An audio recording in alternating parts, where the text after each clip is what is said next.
ओम अज्ञानतिमिरान्धस्य ज्ञानान्नशलाकया चक्षुरुन्मीलितं येन तस्मै श्रीगुरुवे नमः। श्रीचैतन्यमनोभीष्टं स्थापितं येन भूतले स्वयं रूपः कदा मह्यददाति स्वपदान्तिकम्। मैं घोर अज्ञान के अंधकार में उत्पन्न हुआ था और मेरे गुरु ने अपने ज्ञान रूपी प्रकाश से मेरी आंखें खोल दी। मैं उन्हें सादर नमस्कार करता हूँ। श्रील रूप गोस्वामी प्रभुपाद कब मुझे अपने चरण कमलों में शरण प्रदान करेंगे, जिन्होंने इस जगत में भगवान चैतन्य की पूर्ति के लिए प्रचार योजना की स्थापना की है। वंदेहम श्री गुरुः श्रीयुतपदकमलं श्रीगुरुण वैष्णवांश्च श्रीरूपं साग्रजातं सहगण रघुनाथान्वितं तं सजीवं साद्वैतं सावधूतं परिजनसंयुतं कृष्ण चैतन्य देवं श्री राधा कृष्ण पादान सहगण ललिता श्री विशाखान्वितिश्चम। मैं अपने गुरु के चरण कमलों तथा समस्त वैष्णवों के चरणों को नमस्कार करता हूँ। मैं श्रील रूप गोस्वामी तथा उनके अग्रज सनातन गोस्वामी एवं साथ ही रघुनाथ दास, रघुनाथ भट्ट, गोपाल भट्ट एवं श्रील जीव गोस्वामी के चरण कमलों को सादर नमस्कार करता हूँ। मैं भगवान कृष्ण चैतन्य तथा भगवान नित्यानंद के साथ साथ अद्वैत आचार्य गदाधर श्रीवास तथा अन्य पार्षदों को सादर प्रणाम करता हूँ। मैं श्रीमती राधा रानी तथा श्री कृष्ण को श्री ललिता तथा श्री विशाखा सखियों सहित सादर नमस्कार करता हूँ। हे कृष्ण करुणा सिंधु दीनबंधो जगतपते गोपेश गोपिका कांत राधाकांत नमोस्तुते। हे कृष्ण, आप दुखियों के सखा तथा सृष्टि के उद्यम है। आप गोपियों के स्वामी तथा राधा रानी के प्रेमी है। मैं आपको सादर प्रणाम करता हूँ। तप्त कांचन गौरांगी राधे वृंदावनेश्वरी वृषभानुस्ते देवी प्रणमामि हरिप्रिय। मैं उन राधा रानी को प्रणाम करता हूँ जिनकी शारीरिक कांति पिघले सोने की सहज से है, जो वृंदावन की महारानी है। आप राजा वृषभानु की पुत्री है और भगवान कृष्ण को अत्यंत प्रिय है। वांश्चा कल्पतरुभ्यश्च कृपा सिंधुभ्यो एव च पतितानां पावनेभ्यो वैष्णवेभ्यो नमो नमः। मैं भगवान के समस्त वैष्णव भक्तों को सादर नमस्कार करता हूँ। वे कल्प वृक्ष के समान सबों की इच्छाएं पूर्ण करने में समर्थ है तथा पतित जीवात्माओं के प्रति अत्यंत दयालु है। श्री कृष्ण चैतन्य प्रभु नित्यानंद श्री अद्वैत गदाधर श्री वासादि गौर भक्त वृंद। मैं श्री कृष्ण चैतन्य प्रभु नित्यानंद श्री अद्वैत गदाधर श्रीवास आदि समस्त भक्तों को सादर प्रणाम करता हूँ। हरे कृष्णा कृष्णा कृष्णा हरे हरे, हरे राम राम राम हरे हरे। भगवद गीता को गीतोपनिषद भी कहा जाता है। यह वैदिक ज्ञान का सार है और वैदिक साहित्य का सर्वाधिक महत्वपूर्ण उपनिषद है। निसंदेह भगवद गीता पर अंग्रेजी भाषा में अनेक भाष्य प्राप्त है। अतएव यह प्रश्न किया जा सकता है कि एक अन्य भाषा की क्या आवश्यकता है। इस प्रस्तुत संस्करण का प्रयोजन इस प्रकार बताया जा सकता है। हाल ही में एक अमेरिकी महिला ने मुझसे भगवद गीता के एक अंग्रेजी अनुवाद की संस्तुति चाही। निस्संदेह अमेरिका में भगवद गीता के अनेक अंग्रेजी संस्करण प्राप्त है, लेकिन जहाँ तक मैंने देखा है केवल अमेरिका ही नहीं अपितु भारत में भी कठिनाई से कोई प्रामाणिक संस्करण मिलेगा, क्योंकि लगभग हर एक संस्करण में भाष्यकार ने भगवद गीता यथारूप के मर्म का स्पर्श किए बिना अपने मतों को व्यक्त किया है। भगवद गीता का मर्म भगवद गीता में ही व्यक्त है। यह इस प्रकार है, यदि हमें किसी औषधि विशेष का सेवन करना हो तो उस पर लिखे निर्देशों का पालन करना होता है। हम मनमाने ढंग से या मित्र की सलाह से औषधि नहीं ले सकते। उसका सेवन लिखे हुए निर्देशों के अनुसार या चिकित्सक के आदेश अनुसार करना होता है। इसी प्रकार भगवद गीता को इसके वक्ता द्वारा दिए गए निर्देशानुसार ही ग्रहण या स्वीकार करना चाहिए। भगवद गीता के वक्ता भगवान श्री कृष्ण है। भगवद गीता के प्रत्येक पृष्ठ पर उनका उल्लेख भगवान के रूप में हुआ है।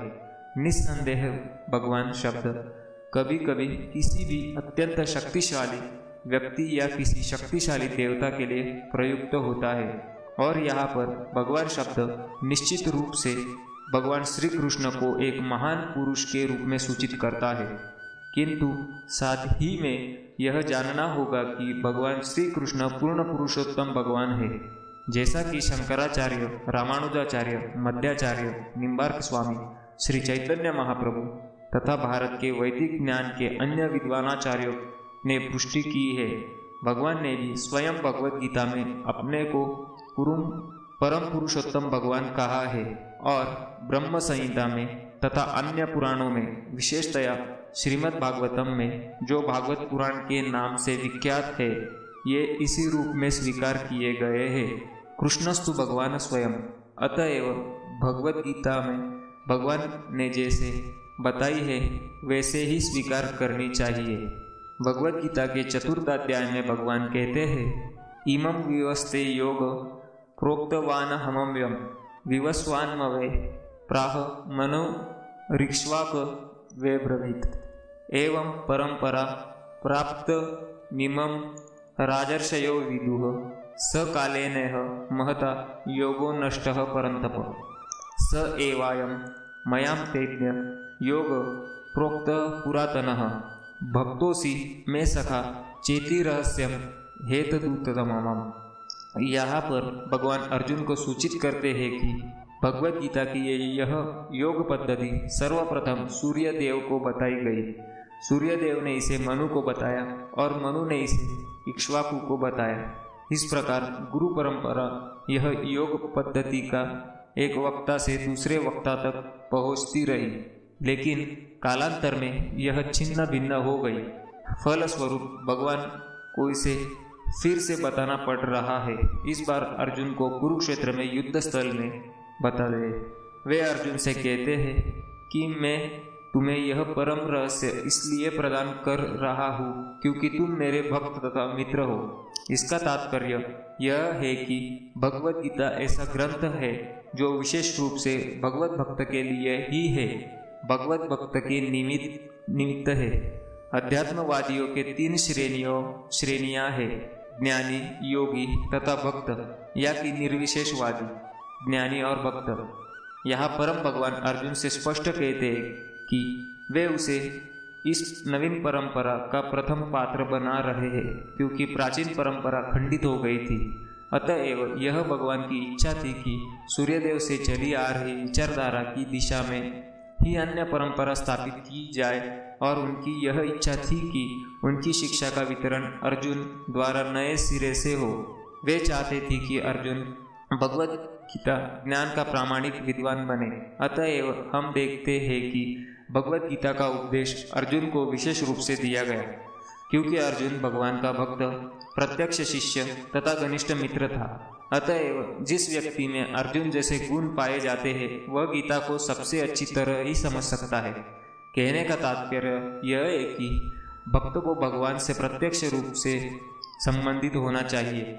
जो कि कोई भगवान का भक्त बन जाता है तो ही उसका सीधा संबंध भगवान से हो जाता है। यह एक अत्यंत विषय है, लेकिन संक्षिप्त में यह बताया जा सकता है कि भक्त तथा भगवान के मध्य 5 प्रकार का संबंध हो सकता है। 1. कोई निष्क्रिय अवस्था में भक्त हो सकता है। 2. कोई सक्रिय अवस्था में भक्त हो सकता है। 3. कोई सखा रूप में भक्त हो सकता है। 4. कोई माता या पिता के रूप में भक्त हो सकता है। 5. कोई दंपति प्रेमी के रूप में भक्त हो सकता है। अर्जुन का कृष्ण से संबंध सखा रूप में था। निस्संदेह इस मित्रता तथा भौतिक जगत में प्राप्त मित्रता में आकाश पाताल का अंतर है। यह दिव्य मित्रता है जो हर किसी को प्राप्त नहीं हो सकती। निस्संदेह प्रत्येक व्यक्ति का भगवान से सीधा संबंध होता है और यह संबंध भक्ति की पूर्णता से ही जागृत होता है। किंतु वर्तमान जीवन की अवस्था में हमने न केवल भगवान को भुला दिया है, अपितु हम भगवान के साथ अपने शाश्वत संबंधों को भी भूल चुके हैं। लाखों करोड़ों जीवों में से प्रत्येक जीव का भगवान के साथ नित्य विशिष्ट संबंध है। यह स्वरूप कहलाता है। भक्ति योग की प्रक्रिया द्वारा यह स्वरूप जागृत किया जा सकता है। तब यह अवस्था स्वरूप सिद्धि कहलाती है। यह स्वरूप की अर्थात स्वाभाविक या मूलभूत स्थिति की पूर्णता कहलाती है। अतएव अर्जुन भक्त था और मैत्री में वह भगवान के संपर्क में था। इस बात पर विशेष ध्यान देना चाहिए कि अर्जुन ने भगवद गीता को किस तरह ग्रहण किया। इसका वर्णन 10वें अध्याय में इस प्रकार हुआ है।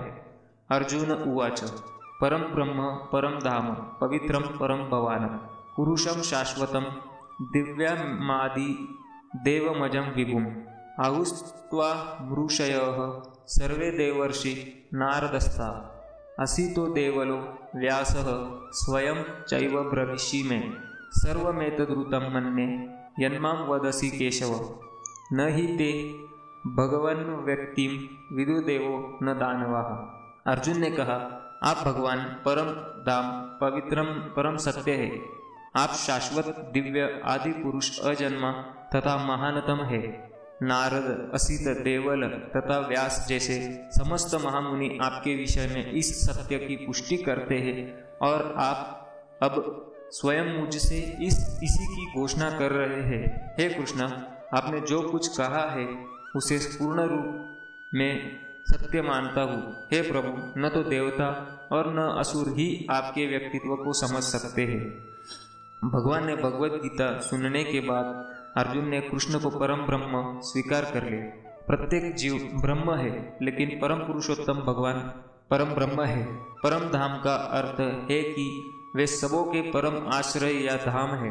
पवित्रम का अर्थ है कि वे शुद्ध है और भौतिक कल्मश से अंतरंजित है। पुरुषम का अर्थ है कि वे परम भोक्ता है। शाश्वतम अर्थात सनातन, दिव्यम अर्थात दिव्य, आदि देवम भगवान अजन्मा तथा विभुम अर्थात महानतम है। कोई यह सोच सकता है कि कृष्ण अर्जुन के मित्र थे, अतएव अर्जुन यह सब चाटुकारिता के रूप में कह रहा था। लेकिन अर्जुन भगवद गीता के पाठकों को मन से इस प्रकार के संदेह के दूर करने के लिए अगले श्लोक में इस प्रशंसा की वृष्टि करता है। जब वो यह करता है कि कृष्ण को मैं ही भगवान नहीं मानता, अपितु नारद, असित, देवल तथा व्यासदेव जैसे महापुरुष भी स्वीकार करते हैं। यह सब महापुरुष है जो समस्त आचार्यों द्वारा स्वीकृत वैदिक ज्ञान का वितरण प्रचार करते हैं। अतएव अर्जुन कृष्ण से कहता है कि वे जो कुछ भी कहते हैं उसे वह पूर्ण सत्य मानता हो। सर्वमेतन्मन्ये, आप जो कुछ कहते हैं उसी में सत्य मानता हूँ। अर्जुन यह भी कहता है कि भगवान के ये व्यक्तित्व को समझ पाना बहुत कठिन है।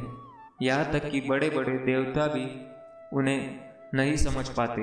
अतएव मानव भक्त बने बिना भगवान श्री कृष्ण को कैसे समझा सकता है।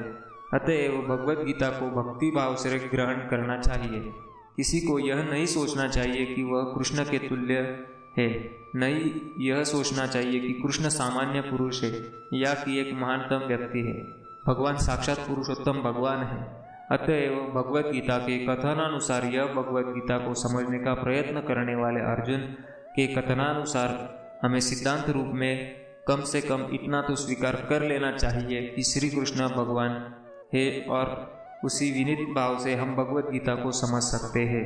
जब तक कोई भगवद गीता का पाठ विनम्र भाव से नहीं करता तब तक उसे समझ पाना अत्यंत कठिन है, क्योंकि यह एक महान रहस्य है।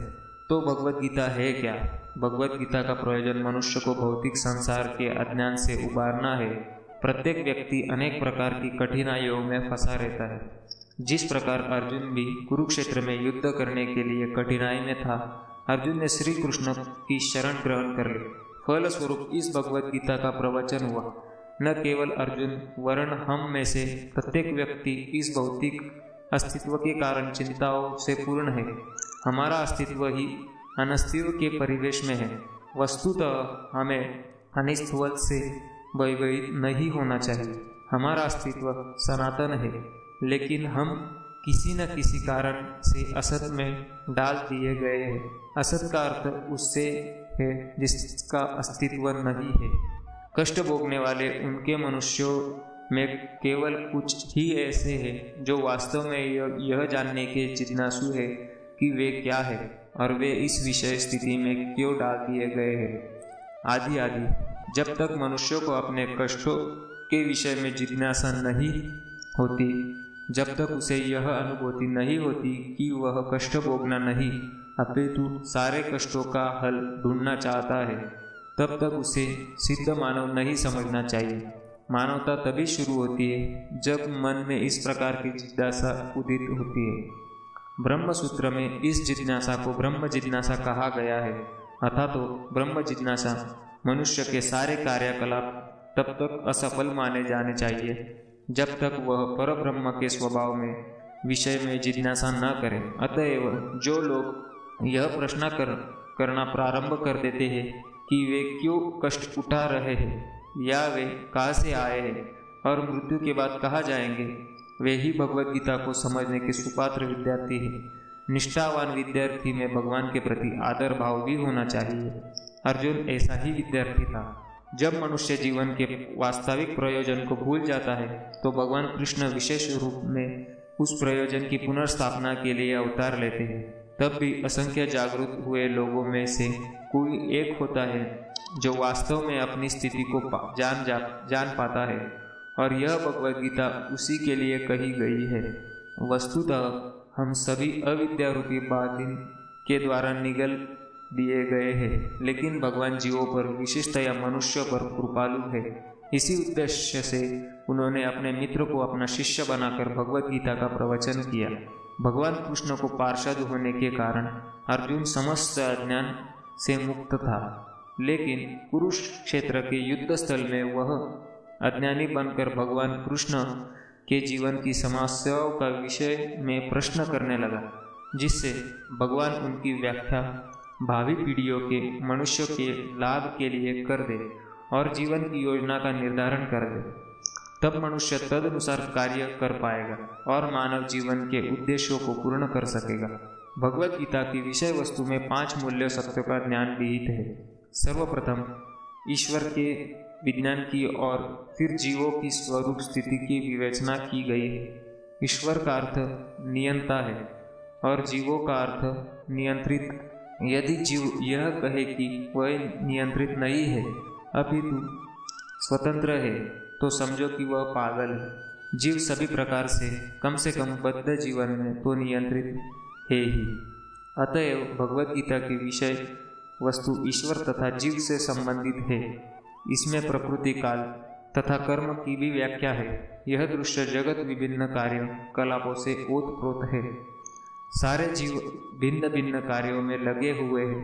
भगवद गीता से हमें अवश्य सीखना चाहिए ईश्वर क्या है, जीव क्या है, प्रकृति क्या है, दृश्य जगत क्या है, यह काल द्वारा किस प्रकार नियंत्रित किया जाता है और जीवों के कार्यकलाप क्या है।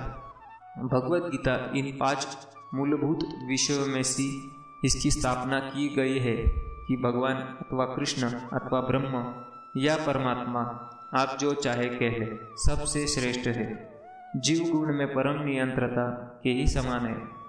उदाहरणार्थ, जैसा कि भगवद गीता के विभिन्न अध्यायों में बताया जाएगा, भगवान भौतिक प्रकृति के समस्त कार्यों के ऊपर नियंत्रण रखते हैं। भौतिक प्रकृति स्वतंत्र नहीं है, वह परमेश्वर की अध्यक्षता में कार्य करती है। जैसा कि भगवान कृष्ण कहते, मयाध्यक्षेण प्रकृति सूयते सचराचरम। भौतिक प्रकृति मेरे अध्यक्षता में कार्य करती है। जब हम दृश्य जगत में विचित्र बातें घटते देखते हैं, तो हमें यह जानना चाहिए कि इस जगत के पीछे नियंत्रता का हाथ है। बिना नियंत्रण के कुछ भी हो पाना संभव नहीं। नियंत्रका को न मानना बचपना होगा। उदाहरणार्थ, एक बालक सोच सकता है कि वो स्वतः चालित यान विचित्र होता है, क्योंकि यह बिना घोड़े के या खींचने वाले पशु से मिलता है। किंतु अभिज्ञ व्यक्ति स्वयं चलित की अभियांत्रिक व्यवस्था से परिचित होता है। वह सदैव जानता है कि यह इस यंत्र के पीछे एक व्यक्ति, एक चालक होता है। इसी प्रकार परमेश्वर वह चालक है जिसके निर्देशन में सब कुछ चल रहा है। भगवान ने जीवों को अपने अंश रूप में स्वीकार किया है। जैसा कि हम अगले अध्याय में देखेंगे, सोने का एक कण भी सोना है, समुद्र के जल भी बूंद भी खारी होती है। इसी प्रकार हम जीव भी परम नियंत्रता ईश्वर या भगवान श्री कृष्ण के अंश होने के कारण सूक्ष्म ईश्वर या अधीनस्थ ईश्वर है। हम प्रकृति पर नियंत्रण करने का प्रयास कर रहे हैं और इस समय हम अंतरिक्ष या ग्रहों को वश में करना चाहता है और हमसे नियंत्रण रखने की यह प्रवृत्ति होती है। लेकिन हमें यह जानना चाहिए कि हम परम नियंत्रता नहीं है। इसकी व्याख्या भगवत गीता में की गई है। भौतिक प्रकृति क्या है? गीता में इसकी व्याख्या अपरा प्रकृति के रूप में ही हुई है। जीव को परा प्रकृति कहा गया है। प्रकृति चाहे परा हो या अपरा सदैव नियंत्रण में रहती है। प्रकृति स्त्री स्वरूपा है और वह भगवान द्वारा उसी प्रकार नियंत्रित होती है जिस प्रकार पत्नी अपनी पति द्वारा प्रकृति सदैव अधीन रहती है, उसी पर भगवान का प्रभुत्व रहता है, क्योंकि भगवान ही अध्यक्ष है।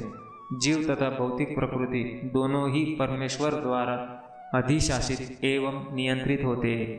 गीता के अनुसार यद्यपि सारे जीव परमेश्वर के अंश है, लेकिन वे प्रकृति ही माने जाते हैं। इसका उल्लेख भगवत गीता के 7वें अध्याय में हुआ है। अपरेया मितस्त्वयाम, यह भौतिक प्रकृति मेरी अपरा प्रकृति है। प्रकृति विद्धि में परम जीव भूताम महाबाहो येदम धार्यते जगत, लेकिन इससे भी परे दूसरी प्रकृति है। जीव भूताम अर्थात जीव है। प्रकृति 3 गुणों से निर्मित है, सतोगुण, रजोगुण तथा तमोगुण। इन गुणों के ऊपर नित्य काल है। इन गुणों तथा नित्य काल के संयोग से अनेक कार्यकलाप होते हैं जो कर्म कहलाते हैं। ये कार्यकलाप अनादिकाल से चले आ रहे हैं और हम सभी अपने कार्यकलाप कर्मों के फल स्वरूप सुख या दुख भोग रहे हैं। उदाहरणार्थ मान ले कि मैं व्यापारी हूँ और मैंने बुद्धि के बल पर कठोर श्रम किया है और बहुत संपत्ति संचित कर ली है, तब मैं संपत्ति के सुख का भोक्ता हूँ। किंतु यदि मान ले कि व्यापार में मेरा सब धन जाता रहा तो मैं दुख का भोक्ता हो जाता हूँ। इसी प्रकार जीवन के प्रत्येक क्षेत्र में हम अपने कर्मों के फल सुख भोगते हैं या इसका दुष्ट कष्ट उठाते हैं। यह कर्म कहलाता है। ईश्वर, जीव, प्रकृति तथा कर्म, इन सब की व्याख्या भगवत गीता में हुई है। इन 5 में से ईश्वर, जीव, प्रकृति तथा काल शाश्वत है। प्रकृति की अभिव्यक्ति अस्थायी हो सकती है, परंतु यह मिथ्या नहीं है। कोई दार्शनिक कहते हैं कि प्रकृति की अभिव्यक्ति मिथ्या है, लेकिन भगवत गीता या वैष्णव के दर्शन के अनुसार ऐसा नहीं है। जगत की अभिव्यक्ति को मिथ्या नहीं माना जाता, इसे वास्तविक किंतु अस्थायी माना जाता है। यह उस बादल के सदृश है जो आकाश में घूमता रहता है। यह वर्षा ऋतु के आगमन के समान है जो अन्न का पोषण करती है। जो ही वर्षा ऋतु समाप्त होती है और बादल चले जाते हैं, तो ही वर्षा द्वारा पोषित सारी फसल सूख जाती है।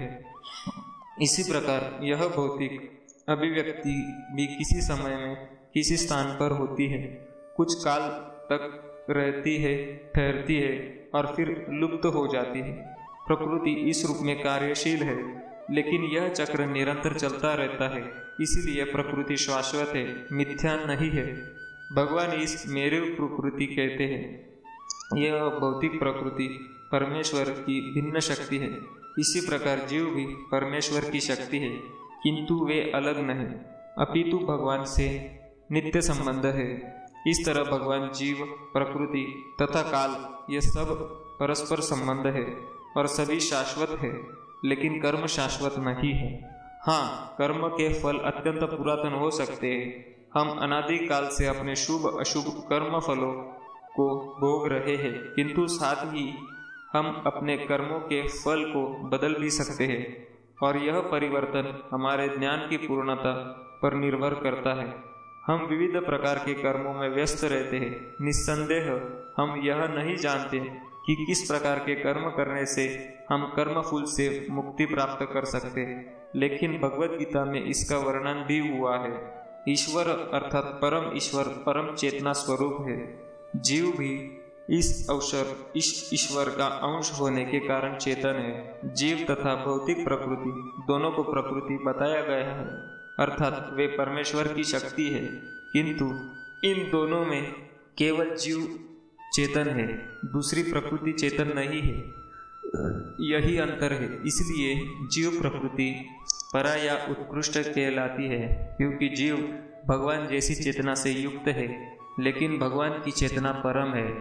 और किसी को यह नहीं करना चाहिए कि जीव भी परम चेतन है। जीव कभी भी, यहाँ तक कि वह अपनी सिद्धि अवस्था में भी परम चेतन नहीं हो सकता। और यह सिद्धांत भ्रामक है कि जीव परम चेतन हो सकता है। वह चेतन तो है, लेकिन पूर्ण या परम चेतन नहीं। जीव तथा ईश्वर का अंतर भगवद गीता के 13वें अध्याय में बताया गया है।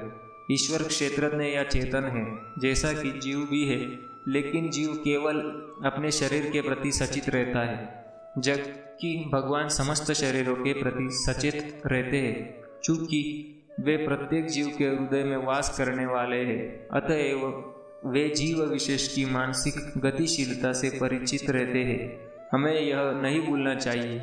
यह भी बताया गया है कि परमात्मा प्रत्येक जीव के हृदय में ईश्वर या नियंत्रता के रूप में वास कर रहे हैं, और जैसा जीव चाहता है वैसा करने के लिए जीव को निर्देशित करते रहते हैं। जीव भूल जाता है कि उसे क्या करना है।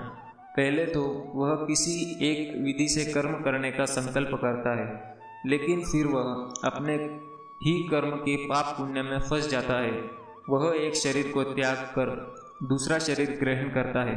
जिस प्रकार हम वस्त्र उतारते तथा पहनते रहते हैं, क्योंकि इस प्रकार आत्मा देहांतरण कर जाता है, अतः उसे अपने विगत कर्मों का फल भोगना पड़ता है। ये कार्यकलाप तभी बदल सकते हैं जब जीव सतोगुण में स्थित हो और यह समझे कि उसे कौन से कर्म करने चाहिए। यदि वह ऐसा करता है तो उसे पूर्व कर्मों के सारे फल बदल जाते हैं। फल स्वरूप कर्म शाश्वत नहीं है। इसलिए हमने यह कहा है कि 5 तत्व ईश्वरों, जीव, प्रकृति, काल तथा कर्म में से 4 शाश्वत है। कर्म शाश्वत नहीं है। परम चेतन ईश्वर जीव से इस मामले में समान है। भगवान तथा जीव दोनों की चेतनाएं दिव्य है। यह चेतना पदार्थ के संयोग से उत्पन्न नहीं होती। ऐसा सोचना भ्रांति मूलक है। भगवद गीता इस सिद्धांत को स्वीकार नहीं करती कि चेतना भौतिक संयोग की किन्हीं परिस्थितियों में उत्पन्न होती है। यह चेतना भौतिक परिस्थितियों के आवरण के कारण विकृत रूप से प्रतिबिंबित हो सकती है। जिस प्रकार रंगीन कांच से परावर्तित प्रकाश उसी रंग का प्रतीत होता है, किंतु भगवान की चेतना भौतिकता से प्रभावित नहीं होती। भगवान कहते हैं, मया देक्षण प्रकृति है। जब वे इस भौतिक विश्व में अवतरित होते हैं तो उनकी चेतना पर भौतिक प्रभाव नहीं पड़ता। यदि वे इस तरह प्रभावित होते तो दिव्य विधियों के संबंध में उस तरह बोलने के अधिकारी न होते। जैसा कि भगवद गीता में बोलते हैं, भौतिक कल्मषग्रस्त चेतना से मुक्त हुए बिना कोई दिव्य जगत के विषय में कुछ नहीं कह सकता। अतः भगवान भौतिक दृष्टि से कलुषित दूषित नहीं है। भगवद गीता तो शिक्षा देती है कि हमें इस कलुषित चेतना को शुद्ध करना है। शुद्ध चेतना होने पर हमारे सारे कर्म ईश्वर की इच्छा अनुसार होंगे और इससे हम सुखी ही सकेंगे। परंतु इसका अर्थ यह भी नहीं है कि हमें अपने सारे कार्य बंद कर देने चाहिए। हमें अपने कर्मों को शुद्ध करना चाहिए और शुद्ध कर्म भक्ति कहलाते हैं। भक्ति में कर्म सामान्य कर्म प्रतीत होते हैं, किंतु वे कलुषित नहीं होते। एक अज्ञानी व्यक्ति भक्त को सामान्य व्यक्ति की भांति कर्म करते देखता है, किंतु ऐसा मूर्ख यह नहीं समझता कि भगवान या भक्त के कर्म अशुद्ध चेतना या पदार्थ से कलुषित नहीं होते। वे त्रिगुणातीत होते हैं। जो भी हो, हमें यह जान लेना चाहिए कि अभी हमारी चेतना कलुषित है। जब हम भौतिक दृष्टि से कलुषित होते हैं तो हम बड़ कहलाते हैं। मिथ्या चेतना का प्राकट्य इसीलिए होता है कि हम अपने प्राप्त को प्रकृति का प्रतिफल मान बैठते हैं। यह मिथ्या अहंकार कहलाता है। जो व्यक्ति देहात्म बुद्धि में लीन रहता है वह अपनी स्थिति को समझ नहीं पाता। भगवत गीता का प्रवचन देहात्म बुद्धि से मनुष्य को मुक्त करने के लिए ही हुआ था और भगवान से यह सूचना प्राप्त करने के लिए ही अर्जुन ने अपने आप को इस अवस्था में उपस्थित किया था। मनुष्य को देहात्म बुद्धि से मुक्त होना और अध्यात्मवादी के लिए प्रारंभिक कर्तव्य यही है। जो मुक्त होना चाहता है, जो स्वच्छंद रहना चाहता है, उसे सर्वप्रथम यह जान लेना होगा कि वह शरीर नहीं है। मुक्ति का अर्थ है भौतिक चेतना से स्वतंत्रता। श्रीमद् भागवतम में भी मुक्ति की परिभाषा दी गई है। मुक्तिर्वि क्वान्यथा रूपम स्वरूपेण व्यवस्थिति। मुक्ति का अर्थ है इस भौतिक जगत की कलुषित चेतना से मुक्त होना और शुद्ध चेतना में स्थित होना। भगवत गीता के सारे उपदेशों का मंत्र इसी शुद्ध चेतना को जागृत करना है। इसलिए हम गीता के अंत में कृष्ण को अर्जुन से यह प्रश्न करते पाते हैं कि वह विशुद्ध चेतना को प्राप्त हुआ या नहीं। शुद्ध चेतना का अर्थ है भगवान के आदेशानुसार कर्म करना। शुद्ध चेतना का यही सार है। भगवान का अंश होने के कारण हम में चेतना पहले से हो रहती है, लेकिन हम में निकृष्ट गुणों द्वारा प्रभावित होने की प्रवृत्ति पाई जाती है, किंतु भगवान परमेश्वर होने के कारण कभी प्रभावित नहीं होते। परमेश्वर तथा क्षुद्र जीवों में यही अंतर है। यह चेतना क्या है? यह है मैं हूँ, तो फिर मैं हूँ क्या है? कलुषित चेतना में मैं हूँ का अर्थ है कि मैं सर्वे सर्वा हूँ, मैं ही भोक्ता हूँ। यह संसार चलायमान है क्योंकि प्रत्येक जीव यही सोचता है कि वही इस भौतिक जगत का स्वामी तथा श्रेष्ठ है। भौतिक चेतना के दो मनोमय विभाग हैं। एक के अनुसार मैं ही श्रेष्ठ हूँ और दूसरों के अनुसार मैं ही भोक्ता हूँ। लेकिन वास्तव में परमेश्वर श्रेष्ठ तथा भोक्ता दोनों है और परमेश्वर का अंश होने के कारण जीव तो श्रेष्ठ है ही नहीं भोक्ता, वह मात्र सहयोगी है। वह सृजित तथा भुक्त है। उदाहरणार्थ मशीन का कोई एक अंग संपूर्ण मशीन के साथ सहयोग करता है, इसी प्रकार शरीर का कोई एक अंग पूरे शरीर के साथ सहयोग करता है। हाथ, पाँव, आंखें आदि शरीर के अंग है, लेकिन ये वास्तविक भोक्ता नहीं है। भोक्ता तो उदर है। पाँव चलते हैं, हाथ भोजन देते हैं, दांत चबाते हैं और शरीर के सारे अंग उदर को तुष्ट करने में लगे रहते हैं, क्योंकि उदर ही प्रधान कारक है जो शरीर रूपी संगठन का पोषण करता है। अतएव सारी वस्तुएं उदर को दी जाती हैं। जड़ को सींचकर वृक्ष का पोषण किया जाता है और उदर का भरण करके शरीर का पोषण किया जाता है, क्योंकि यदि शरीर को स्वस्थ रखना है तो शरीर के सारे अंगों को उदर पूर्ति में सहयोग देना होगा। इसी प्रकार परमेश्वर ही भोक्ता तथा श्रेष्ठ है और उनके अधीनस्थ हम उन्हें प्रसन्न रखने के निमित्त सहयोग करने के लिए ही है। इस सहयोग से हमें लाभ पहुंचता है। यदि हाथ की अंगुलियां यह सोचे कि वे उदर का भोजन न देकर स्वयं ग्रहण कर ले तो उन्हें निराश होना पड़ेगा। सृजन तथा भोग के केंद्र बिंदु परमेश्वर है और सारे जीव उनके सहयोगी है। सहयोग के कारण ही वे भोग करते हैं। यह संबंध स्वामी तथा दास जैसा है। यदि स्वामी तुष्ट रहता है तो दास भी तुष्ट रहता है। इसी प्रकार परमेश्वर को तुष्ट रखना चाहिए। यद्यपि जीवों में भी श्रेष्ठ बनने तथा भौतिक जगत का भोग करने की प्रवृत्ति होती है, क्योंकि इस दृश्य जगत के श्रेष्ठ परमेश्वर में ये प्रवृत्तियाँ है। अतएव भगवत गीता में हम पाएंगे कि भगवान ही पूर्ण है, जिनमें परम नियंत्रता, नियंत्रित जीव, दृश्य जगत, शाश्वत काल तथा कर्म सहित निहित है और इन सब की व्याख्या इसके मूल पाठ में की गई है। यह सब मिलकर परम पूर्ण का निर्माण करते हैं और यही परम पूर्ण ब्रह्म या परम सत्य कहलाता है। यही परम पूर्ण तथा परम सत्य पूर्ण पुरुषोत्तम भगवान श्री कृष्ण है। सारी अभिव्यक्तियाँ उनकी विभिन्न शक्तियों के फल स्वरूप है, वे ही पूर्ण है। भगवत गीता में यह भी बताया गया है कि ब्रह्म भी पूर्ण परम पुरुष के अधीन है। ब्रह्मणो ही प्रतिष्ठाहम्। ब्रह्म सूत्र में ब्रह्म की विशद व्याख्या सूर्यों के किरणों के रूप में की गई है। निर्विशेष ब्रह्म भगवान का प्रभामय किरण समूह है। निर्विशेष ब्रह्म पूर्ण ब्रह्म के अपूर्ण अनुभूति है। इसी तरह परमात्मा की धारणा भी है। 15वें अध्याय में यह देखा जाएगा कि भगवान पुरुषोत्तम निर्विशेष ब्रह्म तथा परमात्मा की आंशिक अनुभूति से बढ़कर है। भगवान को सच्चिदानंद विग्रह कहा जाता है। ब्रह्म संहिता का शुभारंभ इस प्रकार से होता है। ईश्वर परम कृष्ण सच्चिदानंद विग्रह अनादीर्घ दीर्घोविंद सर्व कारण कारण। गोविंद या कृष्ण सभी कारणों के कारण है। वे ही आदि कारण है और सत चित तथा आनंद के रूप है। निर्विशेष ब्रह्म उनके सत शाश्वत स्वरूप है की अनुभूति है। परमात्मा सत चित शाश्वत ज्ञान की अनुभूति है, परंतु भगवान कृष्ण समस्त दिव्य स्वरूपों की अनुभूति है। सत चित आनंद के पूर्ण विग्रह है। अल्पज्ञानी लोग परम सत्य को निर्विशेष मानते हैं, लेकिन वे दिव्य पुरुष और इसकी पुष्टि समस्त वैदिक ग्रंथों में हुई है। नित्यो नित्यानाम चेतनश्चेतनाम कठोपनिषद। जिस प्रकार हम सभी जीव है और हम सबकी अपनी अपनी व्यष्टि सत्ता है, उसी प्रकार परम सत्य भी अनंत व्यक्ति है और भगवान की अनुभूति उनके पूर्ण स्वरूप में समस्त दिव्य लक्षणों की ही अनुभूति है। यह पूर्णतया रूप विहीन नहीं है।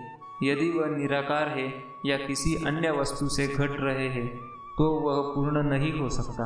जो पूर्ण है उसे हमें हमारे लिए अनुभवागम्य तथा अनुभवातीत हर वस्तुओं से युक्त होना चाहिए, अन्यथा वह पूर्ण कैसे हो सकता है।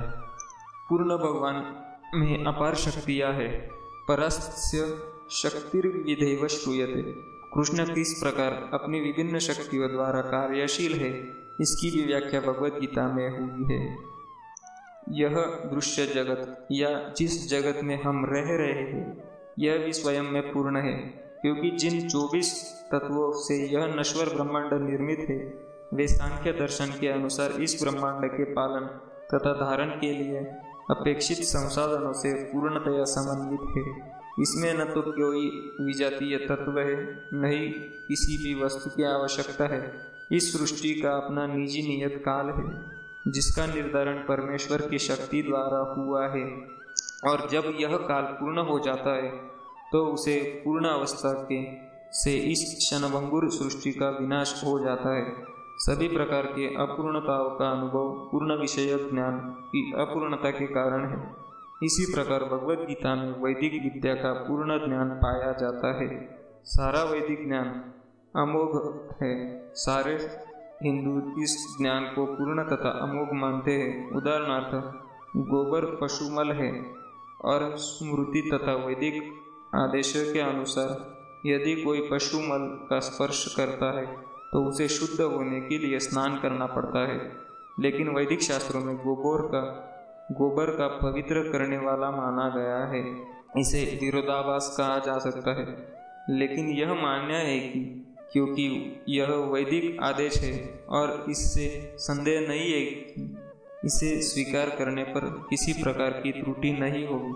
अब तो आधुनिक विज्ञान द्वारा यह सिद्ध हो चुका है, गाय के गोबर में समस्त जीवाणु नाशक गुण पाए जाते हैं। अतएव वैदिक ज्ञान पूर्ण है, क्योंकि यह समस्त संशयों एवं त्रुटियों से परे है और भगवद गीता समस्त वैदिक ज्ञान का सार है। सारा वैदिक ज्ञान का सार है। वैदिक ज्ञान शोध का विषय नहीं है। हमारा शोध कार्य अपूर्ण है, क्योंकि हम अपूर्ण इंद्रियों के द्वारा शोध करते हैं। हम पहले से चले आ रहे पूर्ण ज्ञान को परंपरा द्वारा स्वीकार करना होता है। जैसा कि भगवद गीता में कहा गया है, हमें ज्ञान को उपयुक्त स्त्रोत्र में परंपरा से ग्रहण करना होता है, जो परम साक्षात भगवान से प्रारंभ होती है और शिष्य गुरुओं की यह परंपरा आगे बढ़ती जाती है। छात्र के रूप में अर्जुन भगवान कृष्ण से शिक्षा ग्रहण करता है और उनका विरोध किए बिना वह कृष्ण की सारी बातें स्वीकार कर लेता है। किसी को भगवद गीता के एक अंश को स्वीकार करने और दूसरे अंश को अस्वीकार करने की अनुमति नहीं दी जाती। हमें भगवद गीता को बिना किसी प्रकार की टिप्पणी, बिना घटाए बढ़ाए तथा विषय वस्तु में बिना किसी मनोकल्पना के स्वीकार करना चाहिए। गीता को वैदिक ज्ञान की सर्वाधिक पूर्ण प्रस्तुति समझना चाहिए। वैदिक ज्ञान दिव्य स्रोतों से प्राप्त होता है और स्वयं भगवान ने पहला प्रवचन किया था। भगवान द्वारा कहे गए शब्द अपौरुषेय कहलाते हैं, जिसका अर्थ है कि वे 4 दोषों से युक्त संसारी व्यक्ति द्वारा कहे गए शब्दों से भिन्न होते हैं। संसारी पुरुष के दोष है, वह त्रुटियां अवश्य करता है, वह अनिवार्य रूप से भ्रमित होता है, उसमें स्नेह का धोखा देने की प्रवृत्ति होती है, वह अपूर्ण इंद्रियों के कारण सीमित होता है। इन 4 दोषों के कारण मनुष्य सर्वव्यापी ज्ञान विषयक पूर्ण सूचना नहीं दे पाता। ऐसे दोष पूर्ण व्यक्तियों द्वारा वैदिक ज्ञान प्रदान नहीं किया जाता। इसे पहले प्रथम सृष्ट जीव ब्रह्मा के हृदय में प्रदान किया गया। फिर ब्रह्मा ने इस ज्ञान को अपने पुत्रों तथा शिष्यों को उसी रूप में प्रदान किया जिस रूप में उन्होंने भगवान से प्राप्त हुआ था। भगवान पूर्ण है और उनका प्रकृति की नियमों वशीभूत होने का प्रश्न ही नहीं उठता। अतएव मनुष्य में इतनी समझने की बुद्धि होनी ही चाहिए कि भगवान ही इस ब्रह्मांड की सारी वस्तुओं के एकमात्र स्वामी है। वे ही आदि श्रेष्ठ तथा ब्रह्म के भी सृजन करता है। 11वें अध्याय में भगवान को प्रति पितामह के रूप में भी संबोधित किया गया है, क्योंकि ब्रह्मा को पितामह कहकर संबोधित किया गया है और वे तो इन पितामह से भी श्रेष्ठ है। अतएव किसी को अपने आप को किसी भी वस्तु का स्वामी नहीं मानना चाहिए। उसे केवल उन्हीं वस्तुओं को अपना मानना चाहिए जो उसके पोषण के लिए भगवान ने अलग कर दी है। भगवान द्वारा हमारे सदुपयोग के लिए राखी गई वस्तुओं को किस काम में लाया जा सकता है, इसके अनेक उदाहरण है। इसकी भी व्याख्या भगवद गीता में हुई है। प्रारंभ में अर्जुन ने निश्चय किया था कि वह कुरुक्षेत्र में युद्ध नहीं लड़ेगा। यह उसका निर्णय था। अर्जुन ने भगवान से कहा कि वह अपने ही संबंधियों को मारकर राज्य का भोग नहीं करना चाहता। यह शरीर पर आधारित था, क्योंकि वह अपने आप को शरीर मान रहा था और अपने भाइयों, भतीजों, सालों, पितामहों आदि को अपने शारीरिक संबंध या विस्तार के रूप में ले रहा था। अतएव वह अपनी शारीरिक आवश्यकताओं को तुष्ट करना चाह रहा था। भगवान ने भगवद गीता का प्रवचन इस दृष्टिकोण को बदलने के लिए ही किया और अंत में अर्जुन भगवान के आदेश अनुसार युद्ध करने के लिए कहता है, करिष्ये वचनम तव, मैं आपके वचन के अनुसार ही कार्य करूंगा। इस संसार में मनुष्य बिल्लियों तथा कुत्तों के समान लड़ने के लिए नहीं है। मनुष्य को जीवन की महत्ता समझकर सामान्य पशुओं की भांति आचरण करना बंद कर देना चाहिए। मनुष्य को अपने जीवन के उद्देश्यों को समझना चाहिए और इसका निर्देश वैदिक ग्रंथों में दिया गया है, जिसका सार भगवद गीता में मिलता है।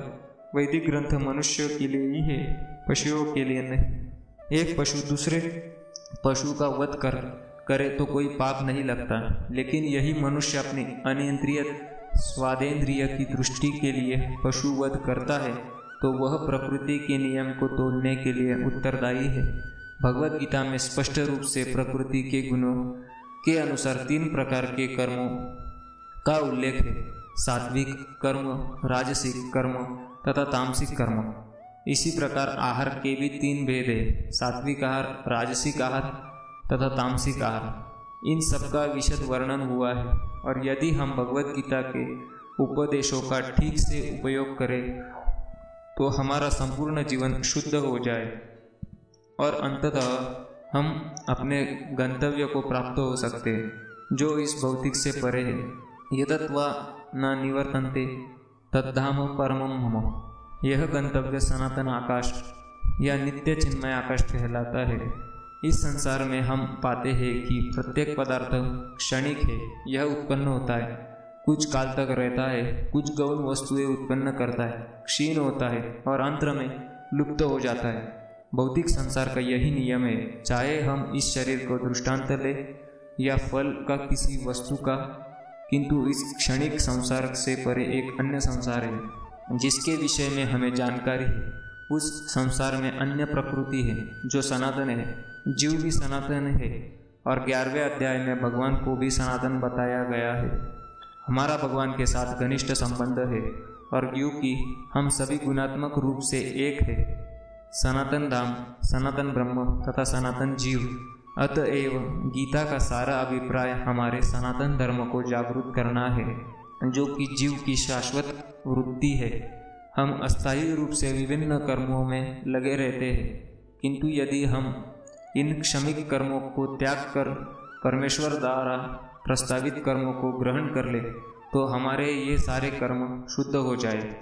यही शुद्ध जीवन कहलाता है। परमेश्वर तथा उनकी दिव्य धाम ये दोनों ही सनातन है और जीव भी सनातन है। सनातन धर्म में परमेश्वर तथा जीव की संयुक्त संगति ही मानव जीवन की सार्थकता है। भगवान जीवों पर अत्यंत दयालु रहते हैं क्योंकि वे उनके आत्मज हैं।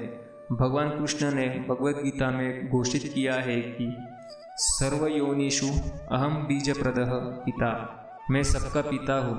निस्संदेह अपने अपने कर्मों के अनुसार नाना प्रकार के जीव है, लेकिन यहाँ पर कृष्ण कहते हैं कि वे उन सब के पिता है। अतएव भगवान उन समस्त पतित बद्ध जीवों का उद्धार करने तथा उन्हें सनातन धाम वापस बुलाने के लिए अवतरित होते हैं, या फिर अपने विश्वस्त सेवकों को अपने पुत्रों, पार्षदों या आचार्यों के रूप में इन बद्ध जीवों का उद्धार करने के लिए भेजते हैं। अतएव सनातन धर्म किसी सांप्रदायिक धर्म पद्धति का सूचक नहीं है। यह तो नित्य परमेश्वर के साथ नित्य जीवों के नित्य कर्म धर्म का सूचक है। जैसा कि पहले कहा जा चुका है, यह जीव के नित्य धर्म को बताता है। श्रीपाद रामानुजाचार्य ने सनातन शब्द की व्याख्या इस प्रकार की है, वह जिसका न आदि है और न अंत। अतएव जब हम सनातन धर्म के विषय में बातें करते हैं तो हमें श्रीपाद रामानुजाचार्य के प्रमाण के आधार पर यह मान लेना चाहिए कि इसका आदि है न अंत। अंग्रेजी का रिलीजन शब्द सनातन धर्म से थोड़ा भिन्न है। रिलीजन से विश्वास का भाव सूचित होता है और विश्वास परिवर्तन हो सकता है। किसी को एक विशेष विधि में विश्वास हो सकता है और वह इस विश्वास को बदलकर दूसरा ग्रहण कर सकता है, लेकिन सनातन धर्म उस कर्म का सूचक है जो बदला नहीं जा सकता। उदाहरणार्थ, न तो जल ही उसकी तरलता विलग की जा सकती है, न अग्नि से उष्मा विलग की जा सकती है। इसी प्रकार जीव से उसके नित्य कर्म को विलग नहीं किया जा सकता। सनातन धर्म जीव को शाश्वत अंग है। अतएव जब हम सनातन धर्म के विषय में बात करते हैं तो हमें श्रीपाद रामानुजाचार्य के प्रमाण को मानना चाहिए कि उसका न तो आदि है न अंत। जिसका आदि अंत न हो वह सांप्रदायिक नहीं हो सकता, क्योंकि उसे किसी सीमा में नहीं बांधा जा सकता। जिनका संबंध किसी संप्रदाय से होगा वे सनातन धर्म को भी सांप्रदायिक मानने की भूल करेंगे। किंतु यदि हम इस विषय पर गंभीरता से विचार करें और आधुनिक विज्ञान के प्रकाश में सोचें तो हम सहज ही देख सकते हैं कि सनातन धर्म विश्व के समस्त लोगों का ही नहीं अपितु ब्रह्मांड के समस्त जीवों का है। भले ही सनातन धर्म विश्वास का मानव इतिहास के पृष्ठों में कोई आदि हो, लेकिन सनातन धर्म के इतिहास का कोई आदि नहीं होता, क्योंकि यह जीवों के साथ साथ चलता रहता है। जहाँ तक जीवों का संबंध है, प्रामाणिक शास्त्रों का कथन है कि जीव का न तो जन्म होता है न मृत्यु। गीता में कहा गया है कि जीव न तो कभी जन्मता है न कभी मरता है, वह शाश्वत तथा अविनाशी है और इस क्षणभंगुर शरीर के नष्ट होने के बाद भी रहता है। सनातन धर्म के स्वरूप के प्रसंग में धर्म की धारणा को संस्कृत की मूल धातु में समझना होगा। धर्म का अर्थ है जो पदार्थ विशेष में सदैव रहता है। हम यह निष्कर्ष निकालते हैं कि अग्नि के साथ ऊष्मा तथा प्रकाश सदैव रहते हैं। ऊष्मा व प्रकाश के बिना अग्नि शब्द का कोई अर्थ नहीं होता। इसी प्रकार हमें जीव के उस अनिवार्य अंग को ढूंढना चाहिए जो उसका चिर सहचर है। यह चिर सहचर उसका शाश्वत गुण है और यह शाश्वत गुण ही उसका नित्य धर्म है। जब सनातन गोस्वामी श्री चैतन्य महाप्रभु से प्रत्येक जीव के स्वरूप के विषय में जिज्ञासा की तो भगवान ने उत्तर दिया कि जीव का स्वरूप या स्वाभाविक स्थिति भगवान की सेवा करना है। यदि हम महाप्रभु के इस कथन का विश्लेषण करें तो हम देखेंगे कि एक जीव दूसरे जीव की सेवा में निरंतर लगा हुआ है। एक जीव दूसरे जीव की सेवा कई रूपों में करता है। ऐसा करके जीव जीवन का भोग करता है। निम्न पशु मनुष्यों की सेवा करते हैं जैसे सेवक अपने स्वामी की सेवा करते हैं। एक व्यक्ति अ अपने स्वामी ब की सेवा करता है और ब अपने स्वामी क की तथा क अपने स्वामी द की। इसी प्रकार हम देखते हैं एक मित्र की सेवा करता है, माता पुत्र की सेवा करती है, पति पत्नी की सेवा करता है। यदि हम इसी भावना से खोज करते चले पाएंगे कि समाज में ऐसा कोई भी अपवाद नहीं है जिससे कोई जीव सेवा में न लगा हो। एक राजनेता जनता के समक्ष अपनी सेवा करने की क्षमता का घोषणा पत्र प्रस्तुत करता है। फलतः मतदाता उसे यह सोचते हुए मत देते हैं कि वह समाज की महत्वपूर्ण सेवा करेगा। दुकानदार अपने ग्राहक की सेवा करता है और कारागिर पूंजीपतियों की सेवा करते हैं। पूंजीपति अपने परिवार की सेवा करता है और अपरिवार शाश्वत जीव की शाश्वत सेवा क्षमता से राज्य की सेवा करता है। इस प्रकार हम देख सकते हैं कि कोई भी जीव अन्य जीव की सेवा करने से मुक्त नहीं है। अतएव हम निष्कर्ष निकाल सकते हैं कि सेवा जीव की चिर सहचरी है और सेवा करना जीव का शाश्वत सनातन धर्म है। तथापि मनुष्य काल तथा परिस्थिति विशेष के प्रसंग में एक विशिष्ट प्रकार के विश्वास को अंगीकार करता है और इस प्रकार वह अपने को हिंदू, मुसलमान, ईसाई, बौद्ध या किसी एक संप्रदाय का मानने वाला बताता है। ये सभी उपाधियों सनातन धर्म नहीं है। एक हिंदू अपना विश्वास बदलकर मुसलमान बन सकता है या एक मुसलमान अपना विश्वास बदलकर हिंदू बन सकता है या कोई ईसाई अपना विश्वास बदल सकता है इत्यादि। किंतु इन सभी परिस्थितियों में धार्मिक विश्वास में परिवर्तन होने से अन्यों की सेवा करने का शाश्वत धर्म वृत्ति प्रभावित नहीं होता। हिंदू, मुसलमान या ईसाई समस्त परिस्थितियों में किसी न किसी के सेवक है। अतएव किसी विशेष विश्वास को अंगीकार करना अपने सनातन धर्म को अंगीकार करना नहीं है। सेवा करना ही सनातन धर्म है। वस्तुतः भगवान के साथ हमारा संबंध सेवा का संबंध है। परमेश्वर परम भोक्ता है, सारे जीव उनके सेवक है। हम सब उनके भोग सुख के लिए बने हैं और यदि हम भगवान के साथ उस नित्य भोग में भाग लेते हैं तो हम सुखी बनते हैं। हम किसी अन्य प्रकार से सुखी नहीं हो सकते। स्वतंत्र रूप से सुखी बन पाना संभव नहीं। जिस प्रकार शरीर का कोई भी भाग उधर से सहयोग किए बिना सुखी नहीं रह सकता, परमेश्वर की दिव्य प्रेम भक्तिमय सेवा किए बिना जीव सुखी नहीं हो सकता। भगवद गीता में विभिन्न देवों की पूजा या सेवा करना का अनुमोदन नहीं किया गया है। उसमें कहा गया है, कामैस्तैरुताज्ञाः प्रपद्यन्ते न्यदेवता तम तम नियममास्ताय प्रकृत्या नियतः स्वयं। जिनकी बुद्धि भौतिक इच्छाओं द्वारा मारी गई है वे देवता के शरण में आ जाते हैं और वे अपने अपने स्वभाव के अनुसार पूजा के विशेष विविध दानों का पालन करते हैं। यहाँ यह स्पष्ट कहा गया है, जो काम वासना द्वारा निर्देशित होते हैं भगवान कृष्ण की पूजा न करके देवताओं की पूजा करते हैं। जब हम कृष्ण का नाम लेते हैं तो हम किसी सांप्रदायिक नाम का उल्लेख नहीं करते। कृष्ण का अर्थ है सर्वोच्च आनंद और इसकी पुष्टि हुई है कि परमेश्वर समस्त आनंद के आगार है। हम सभी आनंद की खोज में लगे रहते हैं। आनंदमयोभ्यासात् भगवान की ही भांति जीव चेतना से पूर्ण है और सुख की खोज में रहते हैं। भगवान तो नित्य सुखी है और यदि जीव उनकी संगति करते हैं, उनके साथ सहयोग करते हैं तो वे सभी सुख बन जाते हैं। भगवान इस मर्त्य लोक में सुख से पूर्ण अपने वृंदावन लीलाएं प्रदर्शित करने के लिए अवतारित होते हैं। अपने गोप मित्रों के साथ, अपनी गोपी को सुखियों के साथ, वृंदावन के अन्य निवासियों के साथ तथा गायों के साथ उनकी लीलाएं सुख से ओतप्रोत है।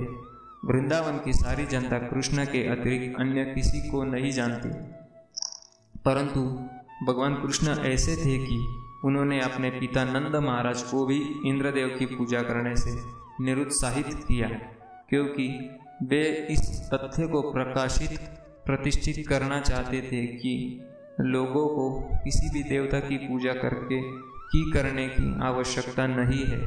उन्हें एकमात्र परमेश्वर की पूजा करना चाहिए, क्योंकि उनका चरण लक्ष्य भगवत धाम को वापस जाना है।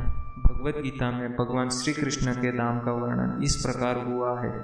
न तद्भासयाते सूर्यो न शशाको न पावक यदत्वा न निवर्तन्ते तधाम परमं मम। मेरा परम धाम न तो सूर्य या चंद्रमा द्वारा, न ही अग्नि या बिजली द्वारा प्रकाशित होता है। जो लोग वहाँ पहुँच जाते हैं वह इस भौतिक जगत में फिर कभी नहीं लौटते। यह श्लोक उस नित्य आकाश परम धाम का वर्णन प्रस्तुत करता है। निस्संदेह हमें आकाश की भौतिक धारणा है और हमें इस सूर्य, चंद्र, तारे आदि के संबंध में सोचते हैं, किंतु इस श्लोक में भगवान बताते हैं कि नित्य आकाश में सूर्य, चंद्र, अग्नि या बिजली की भी आवश्यकता नहीं है, क्योंकि वह परमेश्वर से निकलने वाले ब्रह्म ज्योति द्वारा प्रकाशित है। हम अन्य लोगों तक पहुंचने का कठिन प्रयास कर रहे हैं, लेकिन परमेश्वर के धाम को जानना कठिन नहीं है। यह धाम गोलोक कहा जाता है। ब्रह्म संहिता में इसका अतीव सुंदर वर्णन मिलता है। गोलोक एवं निवसत्य खिलान्मतो भूतः। भगवान अपने धाम गोलोक में नित्यवास करते हैं, फिर भी इस लोक से उन तक पहुंच जा सकता है, और ऐसा करने के लिए वे अपने सच्चिदानंद विग्रह रूप को व्यक्त करते हैं, जो उनका असली रूप है। जब वे इस रूप को प्रकट करते हैं तब हमें इसकी कल्पना करने की आवश्यकता नहीं रह जाती। उनका रूप कैसा है, ऐसे चिंतन को निरुत्साहित करने के लिए ही वे अवतार लेते हैं और अपने श्याम सुंदर स्वरूप को प्रदर्शित करते हैं। दुर्भाग्यवश अल्पज्ञ लोग उनकी हंसी उड़ाते हैं, क्योंकि वे हमारे जैसे बनकर जाते हैं और मनुष्य रूप धारण करके हमारे साथ खेलते कूदते हैं। लेकिन इस कारण हमें यह नहीं सोचना चाहिए कि वे हमारी तरह है। वे अपनी सर्वशक्तिमता के कारण ही अपने वास्तविक रूप में हमारे समक्ष प्रकट होते हैं और अपनी लीलाओं का प्रदर्शन करते हैं, जो धाम में होने वाली लीलाओं का अनुकृतियाँ प्रतिरूप होती है। आध्यात्मिक आकाश की तेजोमय किरणें ब्रह्म ज्योति में असंख्य लोग तैर रहे हैं। यह ब्रह्म ज्योति परम ज्ञान कृष्ण लोक से उद्भूत नहीं होती, और आनंदमय तथा चिन्मय लोक जो भौतिक नहीं है इसी ज्योति में तैरते रहते हैं। भगवान कहते हैं, न तद्भासयते सूर्यो न शशांको न पावकः यदक्त्वा निवर्तन्ते तद्धाम परमं मम। जो इस आध्यात्मिक आकाश तक पहुंच जाता है उसे इस भौतिक आकाश में लौटने की आवश्यकता नहीं रह जाती। भौतिक आकाश में यदि सर्वोच्च लोक ब्रह्मलोक का भी प्राप्त कर ले, चंद्रलोक का तो कहना ही क्या, तो वहाँ की जीवन की परिस्थितियाँ जन्म, मृत्यु, व्याधि तथा जरा होगी। भौतिक ब्रह्मांड का कोई भी लोक संसार के इन 4 नियमों से मुक्त नहीं है।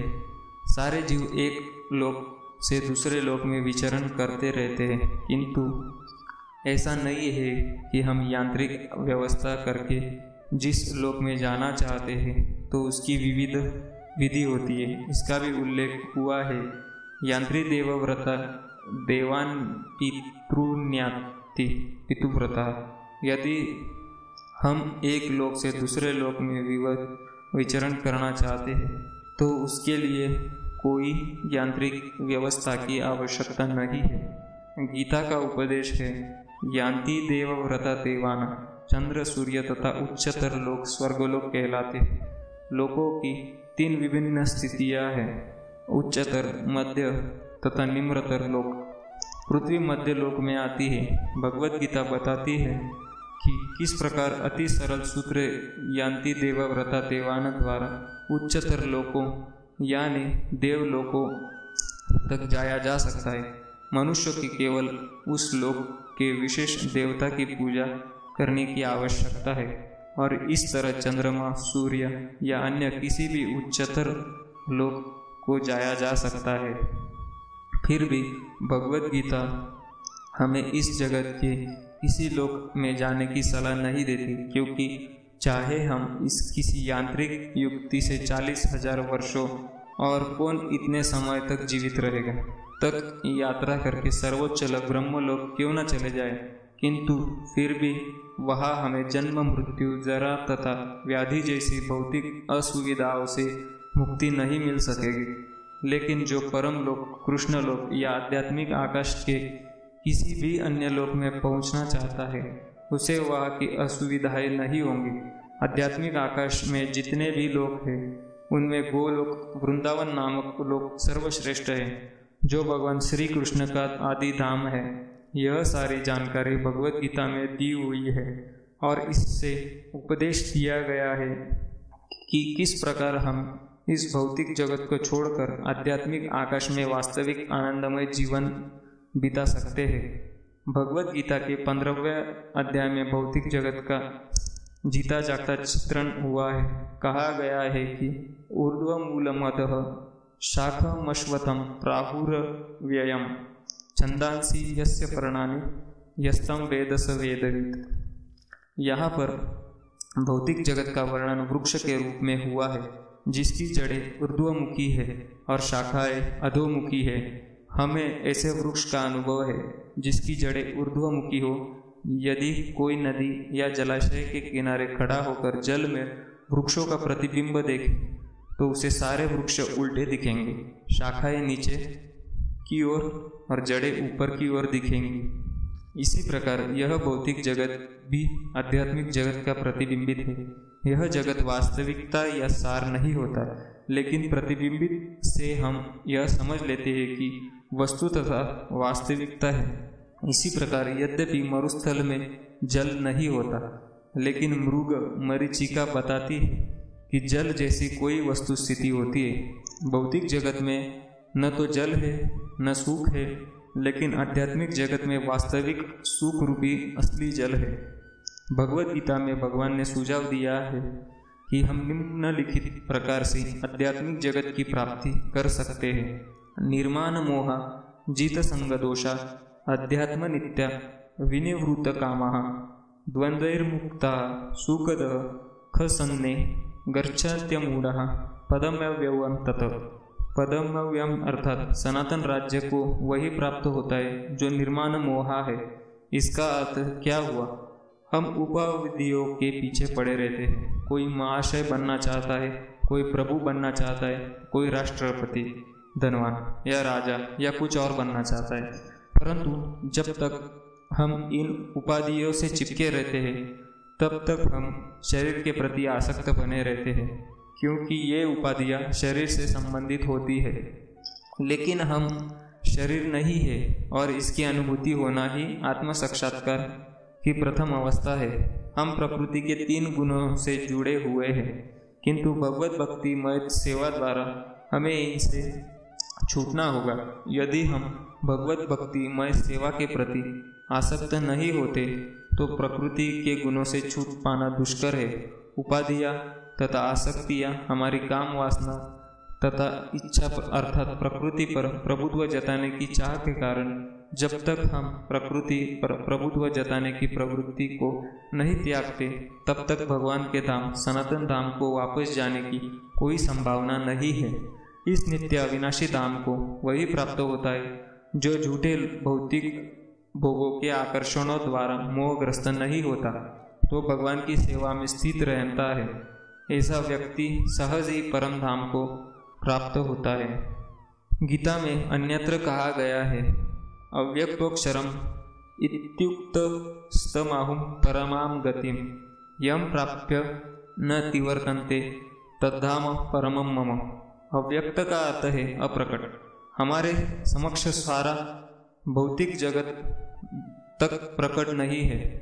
हमारी इंद्रियां इतनी अपूर्ण है कि हम इस ब्रह्मांड में सारे नक्षत्रों को भी देख नहीं पाते। वैदिक साहित्य से हमें सभी लोकों का विषय में प्रचुर जानकारी प्राप्त होती है। उस पर विश्वास करना या न करना हमारे ऊपर निर्भर करता है। वैदिक ग्रंथों में विशेषतया श्रीमद् भागवत में सभी महत्वपूर्ण लोकों का वर्णन है। इस भौतिक आकाश से परे आध्यात्मिक जगत है जो अव्यक्त या अप्रकट कहलाता है। व्यक्ति को भगवत धाम की ही कामना तथा लालसा करनी चाहिए, क्योंकि जब उसको उस धाम की प्राप्ति हो जाती है तब उसको वहाँ से फिर इस जगत में लौटना नहीं पड़ता। इसके बाद पूछा जा सकता है कि उस भगवत धाम तक कैसे पहुँचा जा सकता है।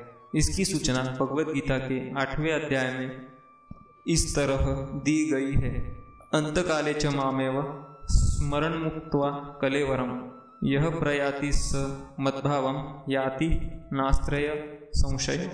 अंतकाल से जो कोई मेरा स्मरण करते हुए शरीर त्याग करता है वह तुरंत मेरे स्वभाव को प्राप्त होता है।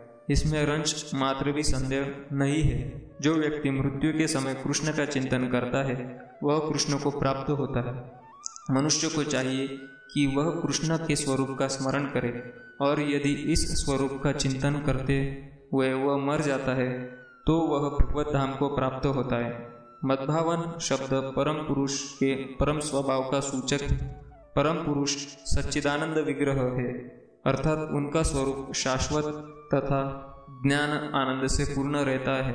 हमारा यह शरीर सच्चिदानंद ही है। यह सत नहीं अपितु असत है। यह शाश्वत नहीं अपितु नाशवान है।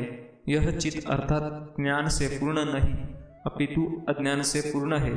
हमें भगवत धाम का कोई ज्ञान नहीं है, यहाँ तक कि हमें इस भौतिक जगत का पूर्ण ज्ञान नहीं है, क्योंकि ऐसे अनेक वस्तुएं हैं जो हमें ज्ञात नहीं है। यह शरीर निरानंद है, आनंद से ओतप्रोत न होकर दुखमय है। इस संसार में जितने भी दुखों का हमें अनुभव होता है वे शरीर से उत्पन्न है, किंतु जो व्यक्ति भगवान कृष्ण का चिंतन करते हुए इस शरीर को त्यागता है वह तुरंत ही सच्चिदानंद शरीर प्राप्त करता है। इस शरीर को त्याग कर इस जगत में दूसरा शरीर धारण करना भी सुव्यवस्थित है। मनुष्य तभी मरता है जब यह निश्चित हो जाता है कि अगले जीवन में उसे किस प्रकार का शरीर प्राप्त होगा। इसका निर्णय उच्च अधिकारी करते हैं, स्वयं जीव नहीं करता। इस जीवन में अपने कर्मों के अनुसार हम उन्नति या अवनति करते हैं। यह जीवन अगले जीवन की तैयारी है। अतएव यदि हम इस जीवन में भगवत धाम पहुँचने की तैयारी कर लेते हैं तो शरीर को त्यागने के बाद हम भगवान के ही सदृश आध्यात्मिक शरीर प्राप्त कर सकते हैं। जैसा कि पहले कहा जा चुका है, अध्यात्मवादियों के कई प्रकार है, ब्रह्मवादी, परमात्मावादी तथा भक्त। और जैसा कि उल्लेख हो चुका है, ब्रह्म ज्योति, आध्यात्मिक आकाश में असंख्य आध्यात्मिक लोक है। इन लोगों की संख्या भौतिक जगत के लोगों की संख्या से अधिक बड़ी है। यह भौतिक जगत अखिल सृष्टि का केवल चतुर्थांश है। एकांशेन स्थितो जगत। इस भौतिक खंड में लाखों करोड़ ब्रह्मांड है, जिनमें अरबों लोक और सूर्य, तारे तथा चंद्रमा है। किंतु यह सारी भौतिक सृष्टि संपूर्ण सृष्टि का एक खंड मात्र है। अधिकांश सृष्टि तो आध्यात्मिक आकाश में है। जो व्यक्ति पर ब्रह्म से तदाकर होना चाहता है वह तुरंत ही परमेश्वर की ब्रह्म ज्योति में भेज दिया जाता है और इस तरह वह आध्यात्मिक आकाश को प्राप्त होता है। जो भक्त भगवान के सानिध्य का भोग करना चाहता है वह वैकुंठ लोकों में प्रवेश करता है, जिनकी संख्या अनंत है। यहाँ पर परमेश्वर अपने पूर्ण अंशों चतुर्भुज नारायण के रूप में तथा प्रद्युम्न, अनिरुद्ध तथा गोविंद जैसे विभिन्न नामों से भक्तों के साथ रहते हैं। अतएव आध्यात्मिक आकाश में प्रविष्ट होते, लेकिन केवल भक्त या परमेश्वर से संबंधित रहने वाला ही वैकुंठ लोक में या गोलोक वृंदावन में प्रवेश करता है। भगवान यह भी कहते हैं कि इसमें कोई संदेह नहीं है, इस पर दृढ़ विश्वास करना चाहिए। हमें चाहिए कि जो हमारी कल्पना से मेल नहीं खाता उसका बहिष्कार न करें। हमारी मनोवृत्ति अर्जुन की सी होनी चाहिए। आपने जो कुछ कहा उस पर मैं विश्वास करता हूँ। अतएव जब भगवान यह कहते हैं कि मृत्यु के समय जो भी ब्रह्मांड परमात्मा या भगवान के रूप में उनका चिंतन करता है वह निश्चित रूप से आध्यात्मिक आकाश में प्रवेश करता है, तो इसमें कोई संदेह नहीं है। इस पर अविश्वास करने का प्रश्न ही नहीं उठता। भगवद गीता उस सामान्य सिद्धांत की भी व्याख्या है जो मृत्यु के समय ब्रह्मा का चिंतन करने से आध्यात्मिक धाम में प्रवेश करना सुगम बनाता है। ययं वापि स्मरण भावं त्यज्यत्यन्ते कलेवरम तम तमेव वैति कौन्तेय सदा तद्भाव भावितः। अपने इस शरीर को त्यागते समय मनुष्य जिस भाव का स्मरण करता है वह अगले जन्म में उस भाव को निश्चित रूप से प्राप्त होता है। अब सर्वप्रथम हमें यह समझना चाहिए कि भौतिक प्रकृति परमेश्वर की एक शक्ति का प्रदर्शन है। विष्णु पुराण में भगवान की समग्र शक्तियों का वर्णन हुआ है। विष्णु शक्ति परा प्रोक्ता क्षेत्रज्ञाख्या तथा परा अविद्या कर्म संज्ञान्या तृतीया शक्तिरिष्यते। परमेश्वर की शक्तियाँ विविध तथा असंख्य है और वे हमारी बुद्धि के परे, लेकिन बड़े बड़े विद्वान मुनियों या मुक्तात्माओं ने इन शक्तियों का अध्ययन करके इन्हें 3 भागों में बांटा है। सारी शक्तियाँ विष्णु शक्ति है, अर्थात वे भगवान कृष्ण की विभिन्न शक्तियों। पहली शक्ति परा या आध्यात्मिक है। जीव भी परा शक्ति है। जैसा कि पहले कहा जा चुका है, अन्य शक्तियाँ या भौतिक शक्तियाँ तामसी है। मृत्यु के समय हम या तो इस संसार की अपरा शक्ति में रहते हैं या फिर आध्यात्मिक जगत की शक्ति में चले जाते हैं। अतएव भगवद गीता में कहा गया है, ययं वापि स्मरण भावं त्यज्यन्ते कलेवरम तम तमेवैति कौन्तेय सदा तद्भाव भावितः। अपने इस शरीर को त्यागते समय मनुष्य जिस भाव का स्मरण करता है वह अगले जन्म में उस भाव को निश्चित रूप से प्राप्त होता है। जीवन में हम या तो भौतिक या आध्यात्मिक शक्ति के विषय में सोचने के आदी है। हम अपने विचारों को भौतिक शक्ति से आध्यात्मिक शक्ति में किस प्रकार ले जा सकते हैं, ऐसे बहुत ही साहित्य है। यथा समाचार, तथ्य, पत्रिकाएं, उपन्यास आदि जो हमारे विचारों को भौतिक शक्ति से भर देते हैं। इस समय हमें ऐसे साहित्य में लगे अपने चिंतन को वैदिक साहित्य की ओर मोड़ना है। अतएव महर्षियों ने अनेक वैदिक ग्रंथ लिखे हैं, यथा पुराण। ये पुराण कल्पना प्रसूत नहीं है, अपितु ऐतिहासिक लेख है। चैतन्य चरितामृत में निम्नलिखित कथन है, माया मुग्ध जीवेर नाही स्वतः कृष्ण ज्ञान जीवेरे कृपाय कैला कृष्ण वेड़ पुराण। भुलक्कड़ जीवों या बद्ध जीवों ने परमेश्वर के साथ अपने संबंधों को भुला दिया है और वे सब भौतिक कार्यों के विषय में सोचने में मग्न रहते हैं। इनकी चिंतन शक्ति को आध्यात्मिक आकाश की ओर मोड़ने के लिए ही कृष्ण द्वैपायन व्यास ने प्रचुर वैदिक साहित्य किया है। सर्वप्रथम उन्होंने वेद के 4 विभाग किए, फिर उन्होंने उनकी व्याख्या पुराणों में की और अल्पज्ञों के लिए उन्होंने महाभारत की रचना की। महाभारत में ही भगवद गीता दी हुई है।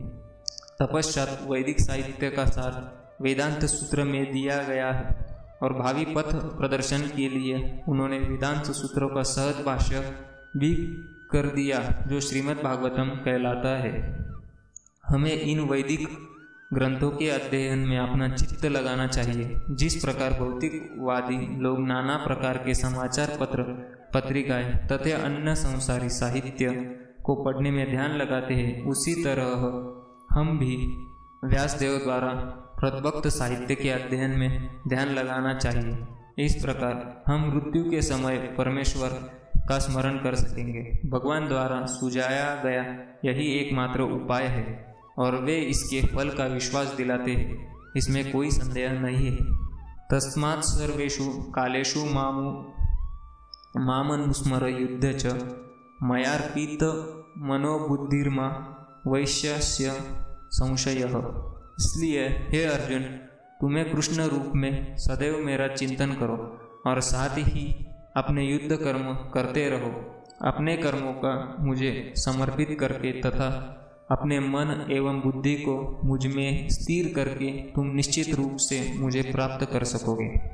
वे अर्जुन से उसके कर्म वृत्ति को त्याग कर केवल अपना स्मरण करने कस दिए नहीं कहते। भगवान कभी भी कोई अव्यावहारिक बात का परामर्श नहीं देते। इस जगत में शरीर के पालन हेतु मनुष्य को कर्म करना होता है। कर्म के अनुसार मानव समाज 4 वर्णों में विभाजित है, ब्राह्मण, क्षत्रिय, वैश्य तथा क्षूद्र। ब्राह्मण अथवा बुद्धिमान वर्ग एक प्रकार से कार्य करता है, क्षत्रिय या प्रशासक वर्ग दूसरी तरह से कार्य करता है। इसी प्रकार वणिक वर्ग तथा श्रमिक वर्ग भी अपने अपने कर्तव्यों का पालन करते हैं। मानव समाज में चाहे कोई श्रमिक हो, वणिक हो या प्रशासक हो या कि किसान हो, या फिर चाहे सर्वोच्च वर्ण का तथा साहित्यिक हो, वैज्ञानिक हो या धर्मशास्त्रज्ञ हो, उसे अपने जीवन यापन के लिए कार्य करना होता है। अतएव भगवान अर्जुन से कहते हैं कि उसे अपनी वृत्ति का त्याग नहीं करना है, अपितु वृत्ति में लगे रहकर कृष्ण का स्मरण करना चाहिए। यदि वह जीवन संघर्ष करते हुए कृष्ण का स्मरण करने का अभ्यास नहीं कर सकता तो वह मृत्यु के समय कृष्ण का स्मरण नहीं कर सकेगा। भगवान श्री चैतन्य भी यही उपदेश देते हैं। उनका कथन है, कीर्तनीय सदा हरि। मनुष्य को चाहिए कि भगवान के नामों का सदैव उच्चारण करने का अभ्यास करे। भगवान के नाम तथा भगवान अभिन्न है। उसी प्रकार अर्जुन को भगवान की शिक्षा में मेरा स्मरण करो तथा चैतन्य का यह आदेश कि भगवान कृष्ण के नामों का निरंतर कीर्तन करो एक ही है, इनमें कोई अंतर नहीं, क्योंकि कृष्ण तथा कृष्ण के नाम में कोई अंतर नहीं है।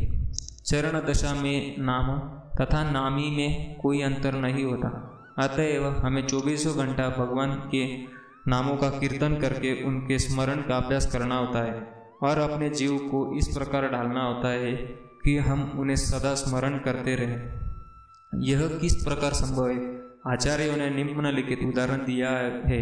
यदि कोई विवाहित स्त्री पर पुरुष में आसक्त होती है या कोई पुरुष अपनी स्त्री को छोड़कर किसी पराई स्त्री में लिप्त होता है, जो यह आसक्ति अत्यंत प्रबल होती है, ऐसी आसक्ति वाला अपने प्रेमी के विषय में निरंतर सोचता रहता है। जो स्त्री अपने प्रेमी के विषय में सोचती रहती है, वह अपने घरेलू कार्य करते समय भी उसी के से मिलने के विषय में सोचती रहती है। वास्तव में वह अपने गृह कार्य इतना अधिक सावधानी से करती है कि उसका पति उसकी आसक्ति के विषय में संदेह भी नहीं कर सके।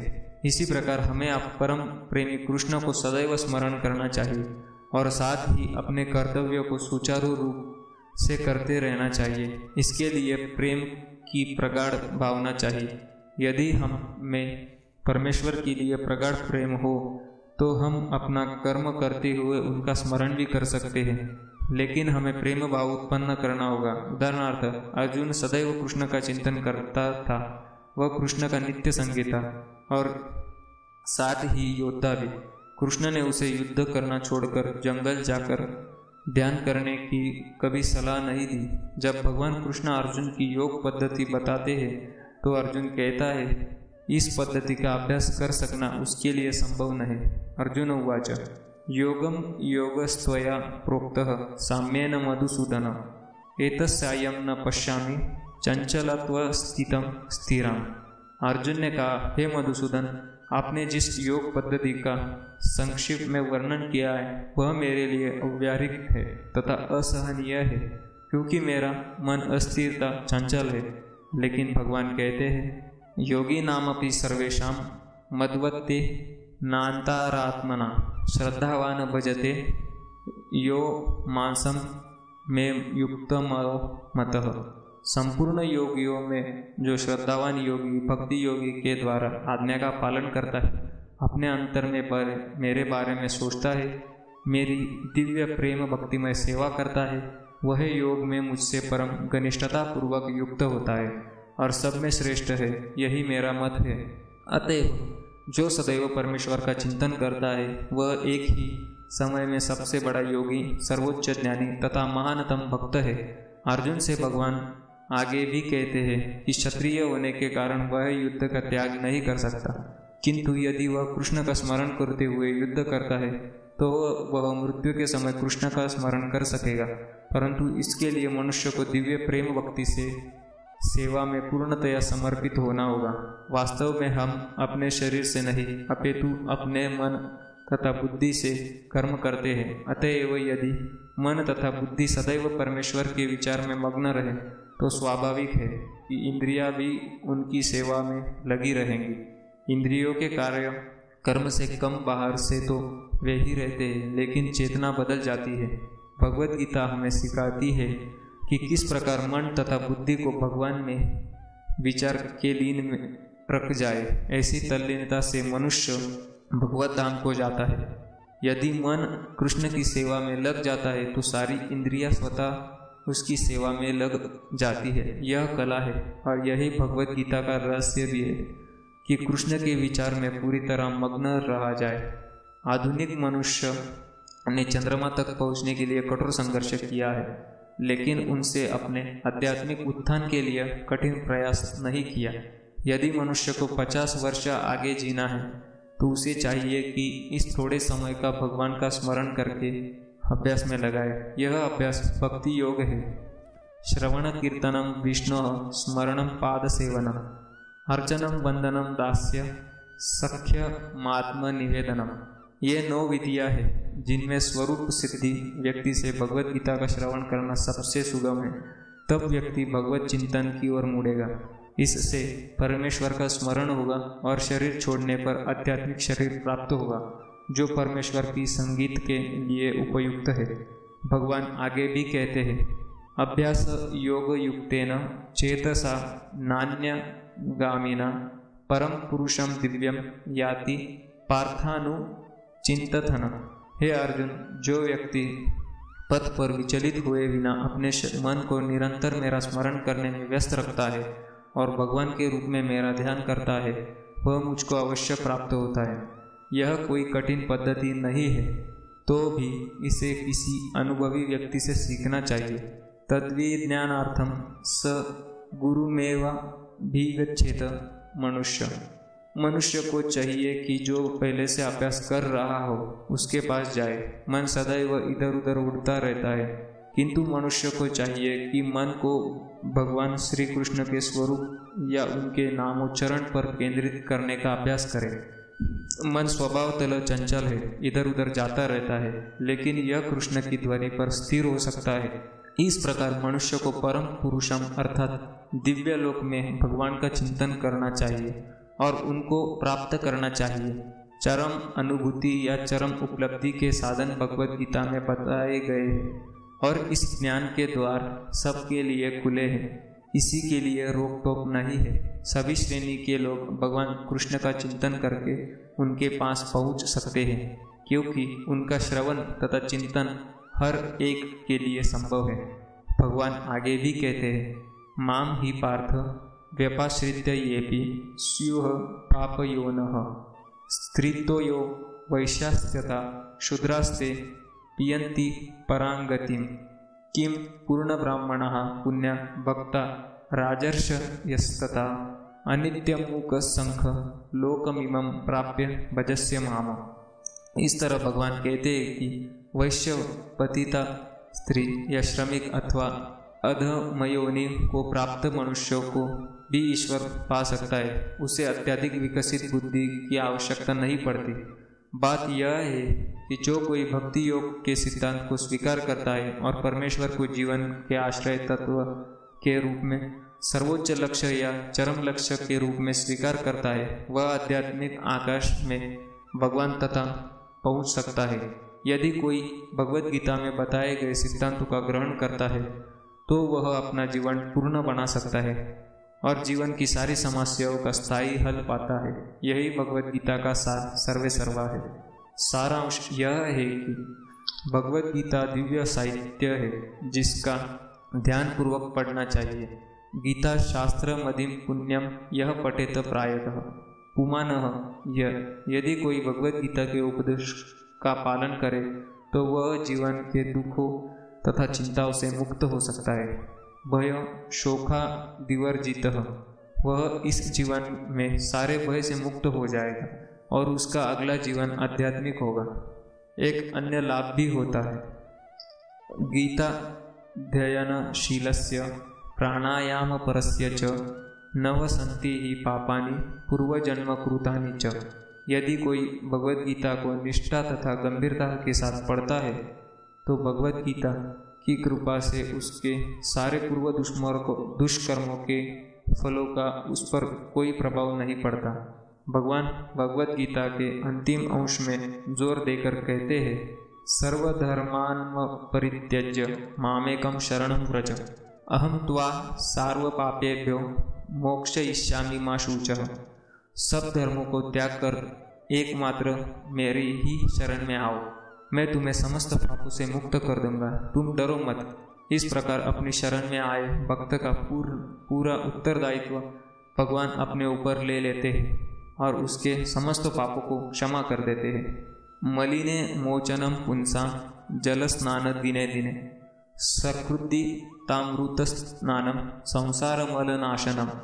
मनुष्य जल में स्नान करके नित्य अपने को स्वच्छ कर सकता है, लेकिन यदि कोई भगवद गीता रूपी पवित्र गंगा जल में एक बार भी स्नान कर ले तो वह भव सागर की मलिनता से सदा सदा के लिए मुक्त हो जाता है। गीता सुगीता कर्तव्या किमन्ये शास्त्र विस्तरे या स्वयं पद्मनाभस्य मुख पद्मा द्विनिश्रुता।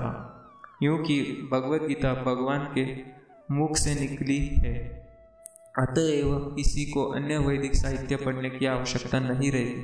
उसे केवल भगवद गीता का ही ध्यान पूर्वक तथा मनोयोग से श्रवण तथा पठन करना चाहिए। वर्तमान युग में लोग सांसारिक कार्यों में इतना व्यस्त है कि उनके लिए समस्त वैदिक साहित्य का अध्ययन कर पाना संभव नहीं रह गया है, परंतु इसकी आवश्यकता भी नहीं है।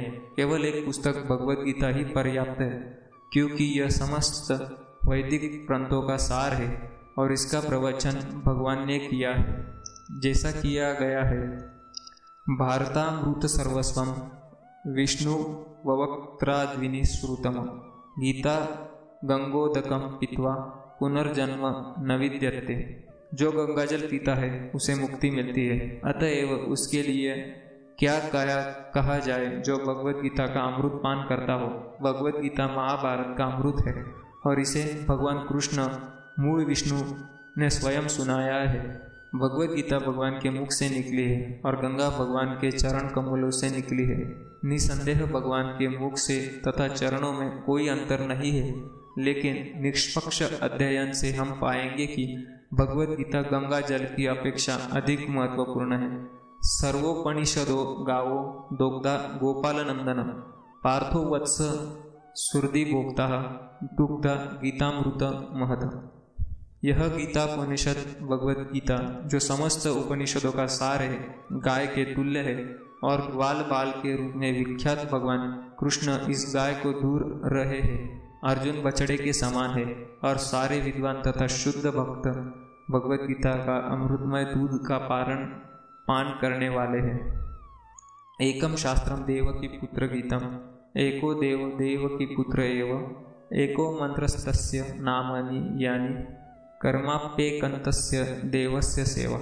आज के युग में लोग केवल एक शास्त्र, एक ईश्वर, एक धर्म तथा एक वृत्ति के लिए अत्यंत उत्सुक है। अतएव एकम शास्त्रम देवकी पुत्र गीतम, केवल एक शास्त्र भगवद गीता हो जो सारे विश्व के लिए हो। एको देवो देवकी पुत्र एव, सारे विश्व के लिए एक ईश्वर हो श्री कृष्ण। एको मंत्रस्तस्य नामानि यानि, और एक मंत्र एक प्रार्थना हो, उनके नाम का कीर्तन हरे कृष्णा कृष्णा कृष्णा हरे हरे, हरे राम राम राम हरे हरे। कर्माप्येकम तस्य देवस्य सेवा, और केवल एक ही कार्य हो भगवान की सेवा। जय श्री कृष्ण।